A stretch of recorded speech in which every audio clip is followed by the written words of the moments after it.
The Brutalist is a new fictional film, and it's expanding its theatrical release. It's the winner of the Best Picture at the Golden Globes and nominated for the same honor at the Academy Awards. The movie presents viewers, though, I believe, with a profound moral dilemma, which I'll detail shortly. One of its closing lines declares, "It's the destination, not the journey." For Christians, the ultimate destination is heaven. And everything in this life then centers on preparing for that journey's end. This abstract quote mirrors the film's complex subject matter, which follows Laszlo Toth, a survivor of Nazi persecution who immigrates to America as an architect specializing in brutalist design. The story chronicles his quest to construct a monumental concrete building in Doylestown, Pennsylvania, and the difficulties he encountered along the way. The runtime of The Brutalist is 3 hours and 25 minutes, and it includes a 15-minute intermission for the moviegoer. Now, I am a lover of film. Followers of mine know this. And I take in the latest releases often and offer comments from the perspective of a priest and a film enthusiast.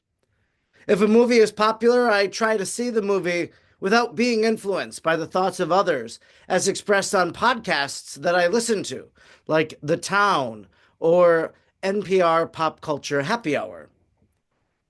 As a priest, I have found myself uncomfortable with The Brutalist, and that uncomfortableness was right there in the opening minutes of the film when Laszlo presents himself to a brothel. While the scene is not explicitly sexual, as other scenes to come later in the movie, it immediately raised a question of morality. If one were to watch this movie in their home, they easily could fast forward through the scene, which does not last long, or they could turn the movie off in protest. As a paying viewer, though, all I could do was avert my eyes and close them from the assault of this unwanted scene and image. The worst part, in my opinion, these overly or hyper-sexualized scenes were unnecessary. They didn't really add anything to the main storyline, and in fact, could deter a devout Christian from watching the movie in its entirety or at all. The psalmist asks in Psalm 24, "Who may go up to the mountain of the Lord? Who can stand in his holy place?" The answer, the clean of hand and pure of heart, who has not given his soul to useless things, what is vain. Christian believers risk their souls by viewing such impurity on television or the screen.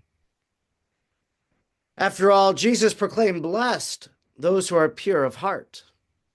If, as the movie says at the end, it's the destination that matters, The Brutalist and its sexualized scenes of nudity are not helping us get to our eternal destination. What is a viewer to do when these unwanted images confront you unannounced, except to avert the eyes, so that you keep custody of the eyes? What we truly need is for the entertainment industry to safeguard the eyes and souls of its viewers. For those who wish for truly Christian content, platforms like Angel Studio and Great American Pure Flix provide a wholesome alternative, though one is not plugged into the trending pop culture of the movie scene. I was drawn to The Brutalist because of its awards that it's won and it's been nominated for. Besides sexualized scenes, the overall story was decent, and even for being as long as it is, it kept the viewer engaged and wondering what could possibly happen next. There are positive themes, such as Laszlo's befriending of a Negro man and his son, his care and concern for them, and lifelong friendship that ensued. For me, one of the major underlying themes in the movie is the notion of aloneness and the inability to be happy or comfortable with being alone. Laszlo's wife remained in Europe after the war and was unable to reach America without some legal assistance from people Laszlo meets with the help of Harrison Lee Van Buren, for whom Laszlo spends many years working. In moments of loneliness and pain, Laszlo turns to the brothel or drugs to get a high, or spends too much time working on building the huge structure. Harrison Van Buren also suffers from being alone and having left his wife and the death of his mother. Though his adult children are a part of his home life, he suffers the effect of being alone. And in the second part of the film, Laszlo's wife, Erzsébet, has a short monologue about how she feels alone. It's a central theme, I think. The major project of Laszlo comes from the request of Van Buren, who in his pridefulness wishes to build a monumental building in honor of his mother, whom he loved dearly. It is to be really 4 buildings in one: an auditorium, a gymnasium, a library, and a chapel.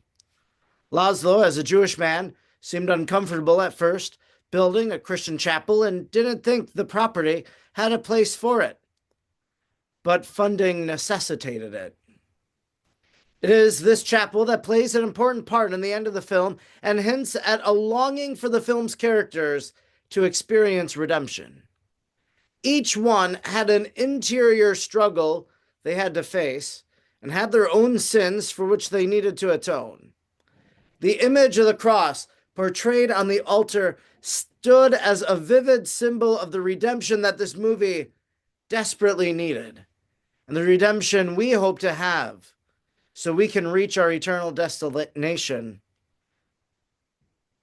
Finally, Laszlo is an architect who subscribes to the Brutalist style. Viewers of a traditional architecture bent will find the style of architecture appalling and lacking beauty. Christians prefer Byzantine, Gothic, or Romanesque styles. As the viewer sees what it is that Laszlo wishes to construct, one might easily not be drawn to the design and could possibly recall some Christian structures that are in a brutalist style. Some came to mind for me, at least. Beauty is in the eye of the beholder, as the adage goes.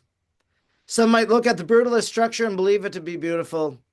What's also true is that the architect is meticulous, and the design is filled with meaning, even if it must be explained. Even in a cold, stark building, hope could be found in the illumination of the aforementioned cross. The Brutalist offers a visually striking and thought-provoking narrative, but it falters in its moral execution. Its hyper-sexualized scenes and focus on fleeting pleasures detract from the deeper themes it seeks to explore.